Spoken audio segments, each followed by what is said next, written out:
birçok kemoterapi yan etkisi, radyoterapi yan etkisine maruz bırakan tedaviler yerine daha yan etkisi sınırlı, hatta minimum, hiç yok ve daha etkili tedavi.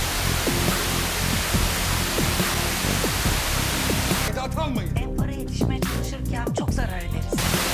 Diyor arkadaş. Onların her şey dijital, o yüzden masraf aldım. Ben de en parayı da...